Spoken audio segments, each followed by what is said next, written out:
రాము,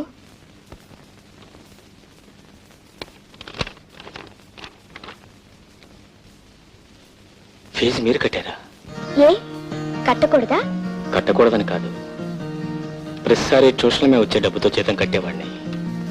ఈసారి వాళ్ళు కూడా ట్రాన్స్ఫర్ అయి వెళ్ళిపోయారు. మీరు ట్యూషన్ కూడా చెప్తారా? ఇంతకాలం ట్యూషన్ చెప్పే చదువుకున్నాను. మీరు పని చేయండి, రేపటి నుంచి మా ఇంటికి వచ్చి మా చెల్లికి తమ్ముడికి ట్యూషన్ చెప్పండి.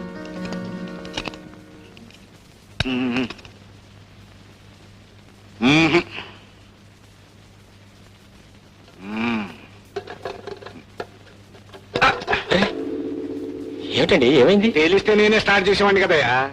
మరి బండి చూస్తే ఏదో కొత్త వాళ్ళ కనిపిస్తుంది కదండి. ఈ మధ్య ట్రబుల్స్ అన్ని కొత్త వాళ్ళకే. ఇలా ఒకసారి ఇవ్వండి, నేను ఒకసారి ట్రై చేసి చూస్తాను.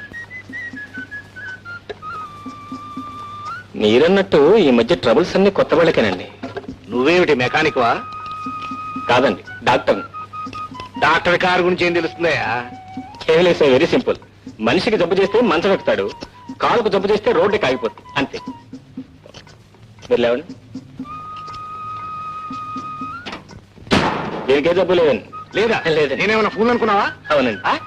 దీనిలో పెట్రోల్ లేదండి. పెట్రోల్ లేదా? అవునండి, పెట్రోల్ లేదు. మీ దగ్గర స్పేర్ ఉందండి? ఉంది. అయితే చూడండి.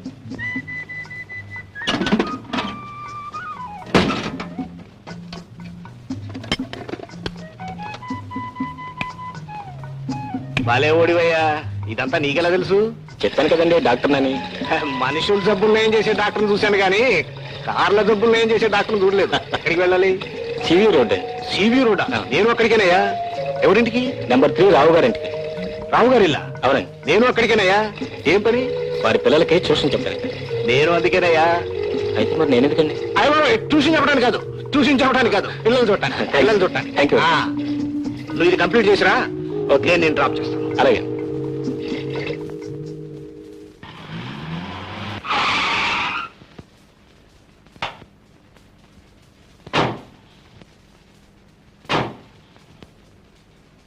ఏమయ్యా, అడ్రస్ కరెక్టేనా? Yes sir. అయితే రా. స్వప్న.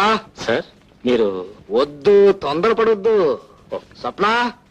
వస్తున్నా డాడీ. హలో రాము. డాడీ, ఈయన మీకెక్కడ దొరికారు? స్వప్న, మీరు మీ డాడీ? ఏంటి సార్ ఈ విషయం ముందే చెప్పలేదు? వద్దు, తొందరపడొద్దు. ముందే చెప్పాను అనుకో, అక్కడే బిగిసిపోయి కార్యక్రమం ఎక్కేవాడు కాదు, ఇక్కడికి వచ్చాక థ్రిల్ ఉండేది కాదు. చూడు మిస్టర్ సీతారాం. నా పేరు సీతారాం సార్. రాము. సీతను పెళ్లి చేసుకుంటే సీతారాం అవుతావా? అవునా? అవును సార్. ఏమిటవును? ఉండు డాడీ, అసలే ఆయనకు సిగ్గు. నువ్వు కంగారు పెడితే ఇక్కడ నుంచి పారిపోతారు. నాతో పాటే చదువుకుంటున్నారు. ఈయనే మన ఉషా గోపిలకి ట్యూషన్ చెప్పడానికి వస్తానన్నారు. I see. బాబు, ఎక్కడ ఉద్యోగం చేస్తున్నావు? ఉద్యోగం కదా డాడీ, నాతో పాటు చదువుకుంటున్నారు. చదువుకుంటూ ట్యూషన్ లో చెప్తావా? ఏం డాడీ, ఎందుకు చెప్పకూడదు? అవును, ఎందుకు చెప్పకూడదు? ఏమైనా సీతారాం? నా పేరు సీతారాం సార్. రాము. ఈ విషయాలు నాకు ఎందుకు చెప్పలేదు? ఉషా, గోపి. ఏంటక్క? వస్తున్నానక్క. ఏంటక్క? రాము, వీరే మీ స్టూడెంట్స్. ఈయనే మీ మాస్టర్. అల్లరి చేయకుండా బుద్ధిగా చదువుకోవాలి. బుద్ధిగా చదువుకోవాలి. అన్నట్టు అసలు విషయం మర్చిపోయాను. జీతం ఎంత ఇవ్వమంటావు? మీ ఇష్టం సార్. నేను చాలా తక్కువ ఇస్తాను.